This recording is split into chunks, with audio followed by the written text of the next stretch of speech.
What up, world? It's your boy Vic XL, riding dirty news and reviews. Let's talk about it. All right, Love and Hip Hop Miami, Season 3, Episode 8, The Ugly Truth. All right, let's get into it. The show starts off. We got Amada Del Negro. She's out in the garden. Actually, she's looking for a mother who's out in the garden doing work. She's doing a little pruning and edging and whatever you do in the garden, because I don't do no damn gardening my damn self. And she's talking to her mother, and her mother is congratulating her on the success of her event. And Amada is very, very thankful to have her there and all her friends and family. And she tells her mother that, you know what, Mommy, I also had a chance to talk to Papi after the show, and Papi told me that the reason he wasn't in my life is because of his immigration papers. This in itself makes Amada's mother blow a head gasket. She tells her, listen, this man is full of shit. He's lying. If his papers was messed up, why did he never call you? His phone wasn't messed up. No, he's interested in being in your life because of who you are. Amada's like, listen, Mom, if I can buy a Gucci bag, Louis bags, then why can't I just help my father? He is sick, he has cancer, and he needs my help. Well, Amada's mother is just adamant about, listen, this man knows who you are. He knows you in a better financial situation, and he's just an opportunist. He just wants to be in your life because of who you are, and I don't want to hear any more of it. You're grown, you do what you want to do, but I don't want no parts of it. All right? So we see my man Briscoe, who is actually one of my favorite rappers, one of the dopest rappers come out of Miami, who I feel like never got the opportunity he should have. But we see Briscoe, and he's having a bowling night with his family, and you got Cello there, you got his son British there, and they're bowling, and Briscoe is just reiterating to them how much he wants his family back and how good this feels to be with the family on a family night. So again, not a lot there. It's just Briscoe in his road to redemption to get his family back. So I really, really like that. All right, so we see the BAPS tour is taking place. That's right, BAPS. If you don't know who BAPS are, BAPS is Sukianna, K Million, and that girl Hood Brat. All right, so we see them, and they're talking to Saucy Santana, and they're talking about that they're moving forward with their tour. They're moving forward with the tour, but they just got to get everything in order. Well, Saucy Santana is letting them know that, listen, I'm having a mixtape release party. I definitely want you girls in the building. It's going to be big. I got a lot of celebrities coming, and I want y'all there. Well, all the girls agreed to be there for Saucy's mixtape release party, but Saucy tells them, look, y'all are invited, but there's one person who can't come, and that one person is Miami Tip. Hell no, I don't want Miami Tip there because she went on social media some weeks ago about a situation when I was shot in my arm, and I felt like I was shot in my arm because it was gay bashing. And she went live to basically say, no, it was all my fault, so she can't come. Well, Sukianna talks to Saucy and basically like, listen, if I can get Tip to come and apologize to you, then is it okay that she comes? And you know what? Saucy has a change of heart, so we think, and say, yeah, she can come. If she's going to come apologize, then let her come. I'll take that. I'll take that. All right, so now, this here, the next scene has to be what I thought was some funny-ish. All right, we see my man Trick Daddy, and he meets Joy. He walks up to this building. He's meeting Joy. He's like, come on, Joy, let me get a hug. Let me get a hug. And Joy like, boy, put her in your pelvis. Well, you know, Trick trying to get him a little filly. So Trick gives Joy a hug, and Joy's like, come on, Trick. So Trick like, where we going? And they walk into this building, all right? So this building is a workout building, and we see Trina already there. They're on these little small miniature trampolines, like little step-up trampolines, and they're doing their 1-2 thing. We got Joy there. She's getting her groove on. We got Trina there getting her groove on, and we got Trick there in some jeans and what looks like either some Balenciagas or some boots. First of all, Trick is so goddamn heavy. He's weighing down the trampoline. He's weighing down the trampoline. But Trick is definitely trying. We got this guy. I'm not sure if he's gay, but they definitely keep showing a lot of footage of his ass. And Trick's like, oh, no. When the guy bends over, Trick's like, that's it for me. You know what? I have lipo. I'm not. This is too much. I'm not going to be doing this. So I just thought it was humorous seeing Trick doing aerobics on a trampoline. That definitely made my night. All right, so we see my man MJ, and he's at the animal shelter, PetSmart, some damn where, and he has Amada there. And he's like, baby, I have a surprise for you. I know you say you don't want kids and you want to focus on your career. Well, okay, we're not going to have any kids, but I have something that's not a kid, but close to it. And we see my man MJ like, bring my dog. And out comes the cutest little puppy I've ever seen. It's a Shih Tzu or Chihuahua. I'm not sure what kind of puppy it is, but basically MJ is gifting Amada a dog. You can tell Amara, she's not with this. She's holding it. She's like, oh, he's cute. But she's like, I don't have time. I'm trying to tour. I'm trying to put my career together without Julian, my manager. I don't have time. We don't have time. MJ is like, listen, it's 4 of us, which I don't know who the 4th is. I know it's the mother. I know it's MJ. I know it's Amada, but I don't know the 4th. We like, we're a family and we can take care of the dog. And she's like, no, MJ, a dog, a puppy is a lot of responsibility. I don't have time. She's adamant. She don't want kids. She don't want dogs. She don't want a damn thing she can feed. MJ, you better get a clue. This might mean you too, all right?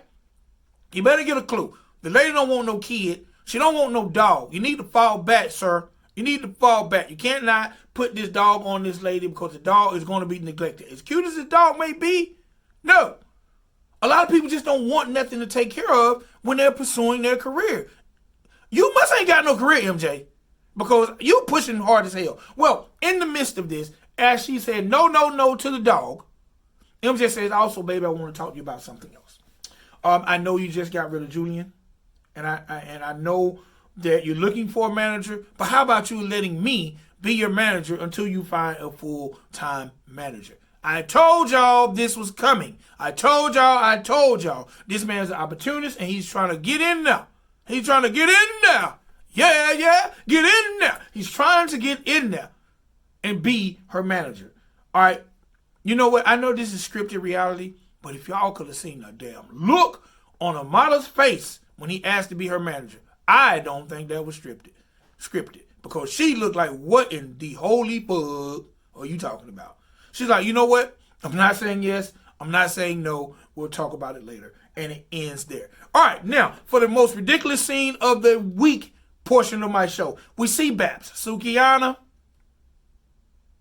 K-Million, and Hood Brat. They're in Miami Tip. They're in a strip club, and they're interviewing potential tour managers. All right, we have the first person comes out. It's African-American female, look middle-aged. She looked like she should be managing the motherboard more so than the tour. And she's very, very kind of bland. I don't think she'll be a good fit for these 3 ladies, but she has on some tap shoes. And the women tell her to tap dance. And why? Y'all, somebody tell me why this heifer started tap dancing. Yes, she started tap dancing. Second person comes out. My guy says he's been on a Chris Brown tour, this tour, that tour, and he looks more like a supermodel than a tour manager. And he's telling them, listen, my job is to keep the people away from you guys and not just have them all up on you. Even though y'all have raunchy lyrics, they can look, but they can't touch. Third person comes out is this middle-aged Caucasian. He looks Italian. He has a whole mafioso thing going on. And when they ask him, well, who he worked for, I'll let you guys know that when you need to know that. Oh, my God. If this wasn't so fake, I swear to God, this was some bull-ish. Okay, y'all could have left this whole 5-10 minutes out of this episode. Y'all, sometimes, you know what? I like Love and Hip Hop Miami, but every week y'all do something to insult my intelligence. Every week y'all do something to insult my intelligence. Interviewing someone to be your tour manager, cool. But the 3 people y'all interviewed, no. Y'all are insulting my intelligence. I'm sorry. All right, so now, after all 3 are gone, and obviously the 3 ladies are drunk, they decided to talk to Miami Tip, tell Miami Tip that Saucy's having a single release party, and you guys are invited. We are invited, but he said you can come too if you're willing to apologize. Tip says, you know what? I'll be the bigger person. I didn't do anything wrong. I just told my version of the truth. But if he feels like I need to come apologize, then so be it. I will come to the party and apologize. All right. We're going to move forward, and we're at Saucy's party. We actually get to see a performance by Saucy Santana, a little brief performance. He's definitely doing this thing. Now, I got to say this, because I love hip-hop, and I think everybody has a right to do what they want to in hip-hop. If you're gay, you're gay. If you're not, you're not. But speak your mind, do your thing. And I personally like Saucy Santana. I like the fact that he's not super over the top with the gay. He's definitely gay. He has the beard. but he's not always in drag. You know what he is, but he's just not over the top to me. And I really dig Saucy Santana, and I think he's good for the show. So I hope we get to see him more. So we get a chance to see a little brief performance by him, and he's interacting with everyone in his party. And we see Prima Donna and Amada having a conversation. Now, I didn't know these two were friends, but they're having a conversation, and Amada is telling Prima Donna about how when her and MJ first started dating, that it seemed like it was all great movies, walks in the park, and now it seems more like business. And she's just not sure if it's the business that he loves or if it's her. And she just misses when they would just go chill and have dates and lay up in the bed. Prima Donna definitely tells her that, even though I'm back in Miami, I left my husband and my kids in Atlanta tending to business. So she understands how the business and the relationship can sometimes get intertwined. She's basically just tell Amada, listen, you can't be afraid, and you got to keep your career to the forefront and keep your grasp on the fact that you are running and maintaining your career. All right, so next up we see my guy Alvin. Now, y'all might remember Alvin, season 1 and 2. Alvin was Trina's assistant. She had to fire Alvin because Alvin was misrepresenting himself when it came to her brand. Now we see Alvin is managing the kitchen at Sunday's Tricks restaurant. Well, Alvin comes up to Baps. Now, I'm officially calling them Baps as if they're a group. But he basically tells them, listen, I want to be you guys' tour manager. I'm not sure how serious they took Alvin, but I think Alvin, from the work he done with Trina, has the experience, can definitely help these girls out in managing their tour. We also see a scene where Alvin is actually attempting to get Trina's cosign or a recommendation from her by asking her, wasn't I a good manager for you? And she definitely says, yes, you are, or yes, you were. So now, the moment of truth.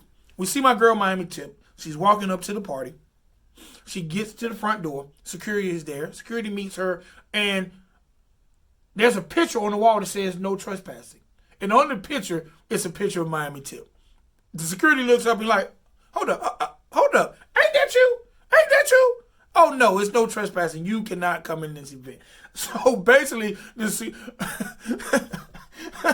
Saucy Santana has set Miami Tip up to come to his party to be embarrassed. So Tip is outside like, Suki, they won't let me in. Suki, they won't let me in. And Sukiana is like, damn, she's kind of caught in between because she's like, Saucy, you said that Tip could come if she apologized. And Saucy like, the sign says no trespassing, she can't come in. Matter of fact, you tell the heifer, if she talk bad about me on social media, then apologize to me on social media. I don't have the time. Period.